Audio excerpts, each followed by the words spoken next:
क्या? आप आम का पेड़ क्यों लगाए हैं और उसमें पानी क्यों पटाते हैं? ये बच्चे का कहना है कि हम आम का पेड़ क्यों लगाए हैं और पानी क्यों पटाते हैं। हम लोग जानते हैं कि वायु के बिना कोई भी जीव जीवित नहीं रह सकता है, और हम लोग क्या है, जीव है। तो जो वायु मिलता है वो किससे मिलता है? पेड़ पौधों से। वायु के बिना, हवा के बिना जीवन की कल्पना नहीं की जा सकती है। पेड़ पौधे लगाने के कई फायदे हैं। पहला तो हम लोगों को क्या मिलता है? शुद्ध हवा मिलता है। कई जीव जंतु का क्या होता है, वहां बसेरा होता है। पेड़ पौधों से हमें क्या मिलता है? फल मिलता है। पेड़ पौधों से क्या मिलती है? औषधि मिलती है। कहने का अर्थ है पेड़ पौधे के क्या है, कई फायदे हैं। जो हमारे पूर्वज है वे पेड़ पौधे लगाए तो हम लोगों को क्या है, फल खाने को मिलता है, शुद्ध हवा मिलता है।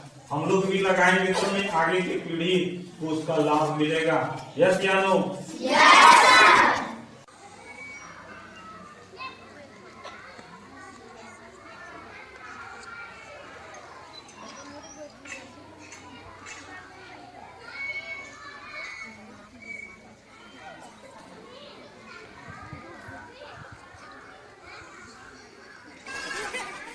सर, सावधान विश्राम का मतलब क्या होता है? सावधान विश्राम का मतलब क्या होता है? तो सावधान होता क्या है, मतलब एक स्थिति में रहने को कहा जा रहा है, एक पोजीशन में रहने को कहा जा रहा है। कहीं ये चीज होता है तो क्या होता है, एक हम अनुशासन में है। सावधान मतलब होता है कि ऐसे रहना है। सावधान मतलब क्या है? मुट्ठी को बंद रखना है और पैर को पीछे तरफ से सटा के रखना है। और जब विश्राम कहा जाता है तो दाहिना पैर को उठा के ऐसे करना है और हाथ को पीछे रखना है। वो क्या हुआ? विश्राम हुआ। जब फिर सावधान में आना है तो दाहिना पैर को उठाना है और ऐसे करके मुट्ठी बंद करके रखना है। तो ये क्या हुआ? सावधान।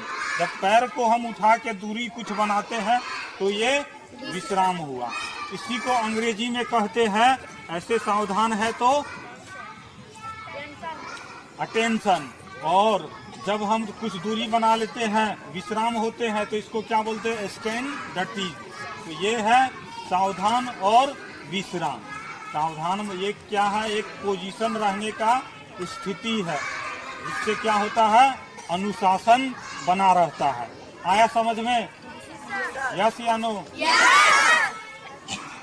आज हम लोग भूकंप के बारे में समझेंगे, ये क्या है और इनसे हम कैसे बच सकते हैं। भूकंप क्या है? एक प्राकृतिक घटना है। ये भूकंप कोई आदमी नहीं ला देता है, ये प्राकृतिक रूप में होता है। कब होगा यह कहना भी मुश्किल है, लेकिन हम अपने आप को इससे बचाव कर अपने आप को सुरक्षित रख सकते हैं। तो सबसे पहले इसके बारे में ये जानना है कि भूकंप क्या है। भूकंप होता क्या है? अचानक कंपन, घर का हिलना, पेड़ पौधे का हिलना, ये जो कंपन होता है ये क्या कहलाता है? भूकंप कहलाता है। तो ये क्या है? एक प्राकृतिक घटना है। यदि आप क्या है, घर के अंदर है, यदि आप घर के अंदर है तो क्या करना है? अपने हाथ को सर के ऊपर रख लेना है, और लग रहा है कि हम घर के बाहर नहीं जा सकते हैं तो क्या है, टेबल कुर्सी के नीचे अंदर अपने आप को छुपा लेना है।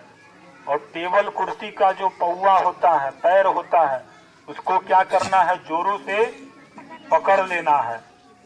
यदि आप घर के बाहर है तो क्या है, जो खुला आसमान है उसके नीचे क्या है? खड़ा रहना है। यदि आप घर के बाहर है तो खुले आसमान के नीचे क्या है? खड़ा रहना है। ऐसा दीवार पास, विद्युत दीवार पास या बोर्ड के पास नहीं खड़ा रहना है जो टूट के क्या हो, गिरने का डर हो। यदि आप स्टेडियम, पंडाल, सभागार में है तो क्या है, वहाँ भी क्या है, अपने आप को वहाँ से क्या है, सुरक्षित बाहर आने की क्या है, कोशिश करनी चाहिए। हड़बड़ा के ऐसे नहीं भागना चाहिए या वहाँ से नहीं हटना चाहिए कि हम गिर पड़े। हो सकता है कि भूकंप आने से कुछ ना हो, हल्का सा कंपन हुआ, लेकिन हम क्या है, हड़बड़ा के भागेंगे तो गिर पड़ेंगे, उससे क्या है, पैर हाथ टूट सकता है। इसलिए क्या है, वहाँ से क्या है, आराम से क्या है, बाहर आने की कोशिश करनी चाहिए और खुले आसमान पास खड़े हो जाना चाहिए। भूकंप के झटके रुक जाने के बाद यदि हम चोटिल हो गए हैं तो अपने यहाँ क्या है, इलाज कराना चाहिए। यदि हम ठीक है तो जो दूसरा चोटिल हो चुका है उसको क्या है, इसका इलाज करवाना चाहिए। अगर हमको लगे किसी कारणवश भूकंप के दौरान हो सकता है कहीं आग लग गया हो, अग्निशमन का होता है 101 नंबर, तुरंत मोबाइल से फोन करके हमको बुला लेना चाहिए। यदि लगे कि हमको पुलिस को बुलाना चाहिए तो उसका नंबर क्या होता है, 100 नंबर क्या है, डायल करना चाहिए। अब यहाँ क्या है, भूकंप से पहले, भूकंप नहीं आया है तो मकान को ऐसा बनाना चाहिए जो हम लोगों को क्या है, भूकंप से बचा सके। भारी मान लिया जाए मकान में हम लोग रैक बना रहे हैं, सामान रखने वाला चीज, तो शीशा वाला कवर ऊपर में नहीं देना चाहिए, नीचे देना चाहिए। हो सकता है भूकंप के समय वो टूट के गिरने लगे, उससे क्या है, आदमी चोटिल हो सकता है। घर में अलमारी दिए हैं, उसमें क्या है, क्लैंप लगाना चाहिए जो दीवार से उसको क्या करे, जोड़ के रखे कि भूकंप आने पे भी वो क्या रहे, स्थिर रहे। हम लोगों को ये भी जानना चाहिए यदि हम चोटिल हो गए हैं तो उसका प्राथमिक उपचार क्या होगा।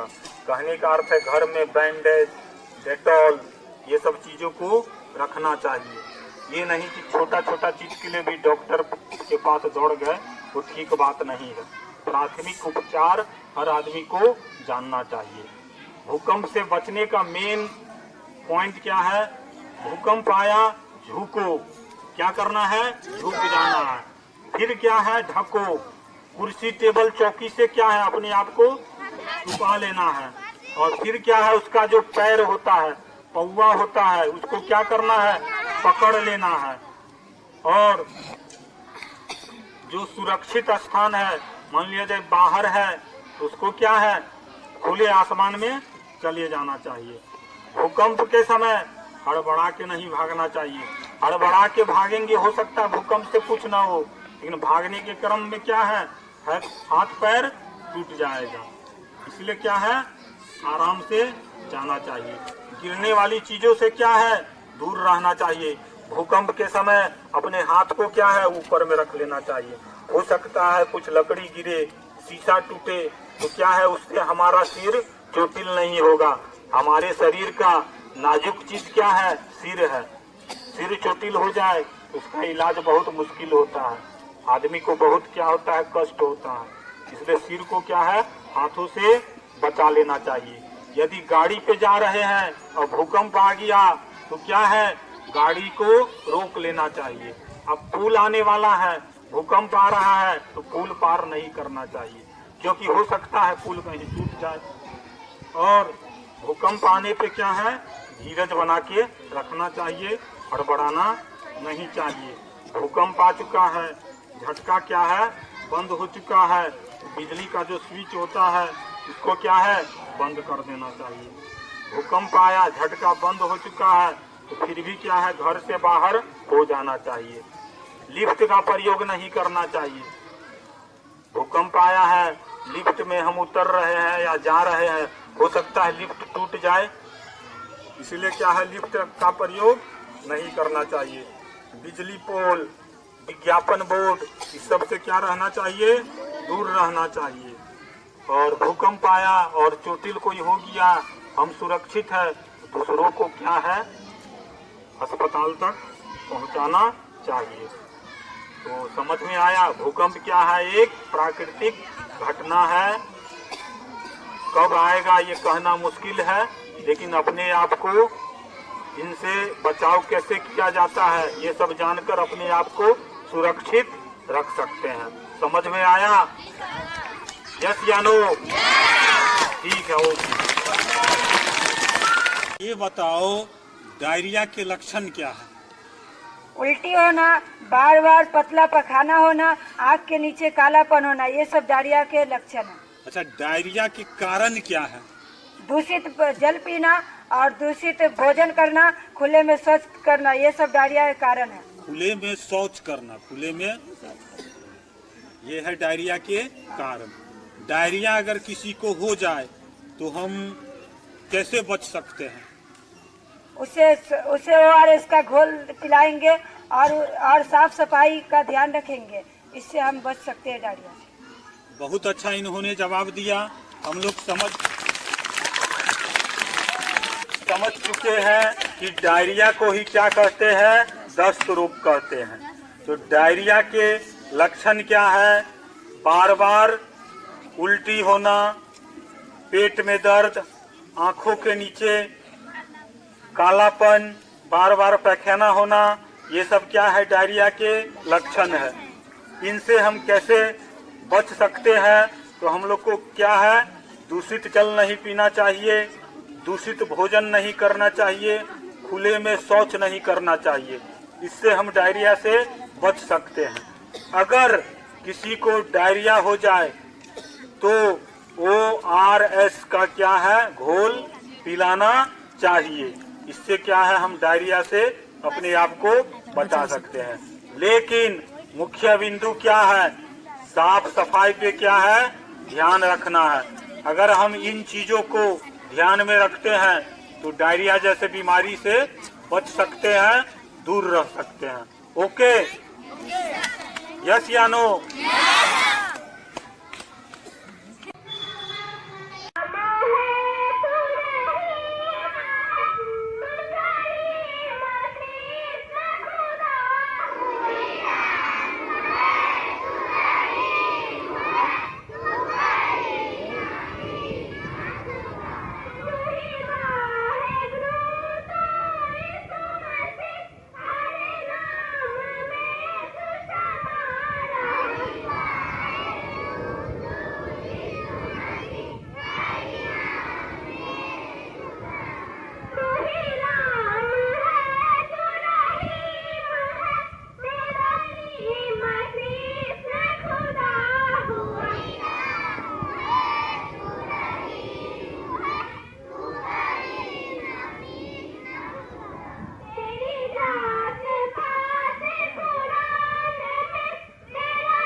बच्चों, आज क्या है? बाल दिवस है। बाल दिवस 14 नवंबर को मनाया जाता है। क्यों मनाया जाता है? क्योंकि आज के दिन ही हमारे देश के प्रथम प्रधानमंत्री पंडित जवाहरलाल नेहरू जी का जन्म हुआ था। उनका जन्म कब हुआ था? तो 14 नवंबर 1889 को इलाहाबाद में हुआ था। ये इलाहाबाद जगह उत्तर प्रदेश में है। उनको बच्चों से बहुत प्यार था और बच्चों को भी उनसे बहुत प्यार था, इसलिए बच्चे उनको चाचा चाचा कह के बुलाया करते और जब न तब क्या करते थे बच्चे, गुलाब का फूल उनको भेंट दिया करते। और बाल दिवस मनाने का मुख्य कारण यह भी है कि इस दिन बच्चों को यह अवगत कराया जाए कि बच्चों का अधिकार क्या है, बच्चों का अधिकार क्या है। क्योंकि जवाहरलाल नेहरू का मानना था बच्चे ही क्या है, देश के भविष्य है, आने वाले समय के राष्ट्र निर्माता है। इसलिए बच्चों को चाचा नेहरू से लगाव था और चाचा नेहरू को भी बच्चों से लगाव था, इसीलिए इस दिन को क्या है, बाल दिवस के रूप में मनाया जाता है। बच्चे जवाहरलाल नेहरू को चाचा चाचा करके बुलाया करते थे। तो समझ में आया, बाल दिवस पंडित जवाहरलाल नेहरू के जन्म दिवस पर मनाया जाता है। ओके सर, स्कूल में भी पढ़ाई होता है और घर पे भी पढ़ते हैं सर, आप कभी खेल क्यों नहीं करवाते हैं? अच्छा, आज तुम लोगों को पढ़ने का मन नहीं है तो आज हम एक खेल खिलाएंगे, उसमें तुम लोगों को सहयोग करना है, ठीक है? जी सर। देखो बच्चों, आज हम लोग एक खेल खेलेंगे जिसका नाम है कौन बनेगा चैंपियन। मैं एक क्वेश्चन करूंगा, जो बच्चे सबसे पहले हाथ उठाएंगे और सही जवाब देंगे उस बच्चे को यहाँ सामने बुलाया जाएगा। जो बच्चा सही जवाब देगा उसे क्या किया जाएगा, पुरस्कृत किया जाएगा। तो मैं क्वेश्चन करने जा रहा हूँ और जो बच्चे सही जवाब देंगे उसको बुलाया जाएगा। तो क्वेश्चन है, रेस्ट इज ओके का मतलब क्या होता है? रेस्ट इज ओके का मतलब क्या होता है?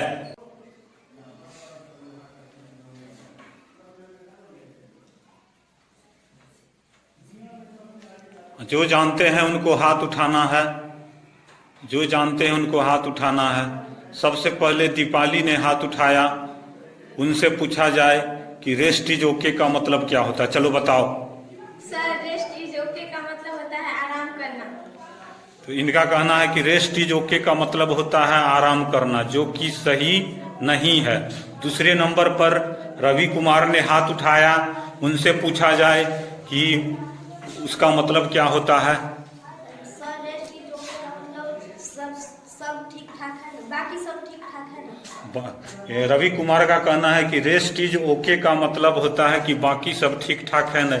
इनका बिल्कुल सही जवाब है और इस खेल में इन्होंने यानी सफलता का एक झंडा गाड़ा है। इनको सामने बुलाया जाएगा और कुछ क्वेश्चन किया जाएगा और फिर आगे देखेंगे कि इनका जवाब क्या होता है।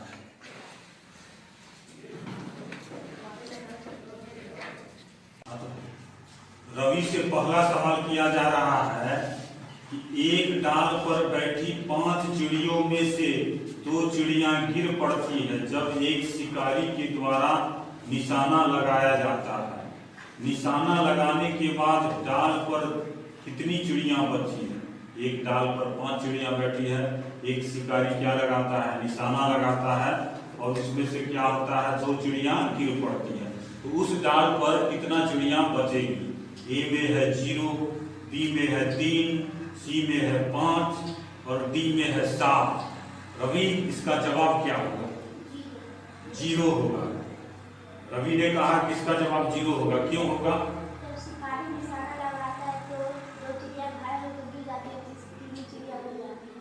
तो रवि जी का कहना है कि जब शिकारी निशाना लगाएगा तो उस डाल पे क्या है, एक भी चिड़िया नहीं रहेगी, उड़ जाएगी। रवि जी का जवाब सही। रवि का अगला सवाल है रवि के लिए, आम के आगे 2 आम और आम के पीछे 2 आम, तो कितने आम हुए? ए है 2, बी है 4, सी है 6, डी है 3। तो रवि इसका जवाब क्या होगा? 3 होगा। ये भी क्या है, रवि का सही जवाब है। क्यों?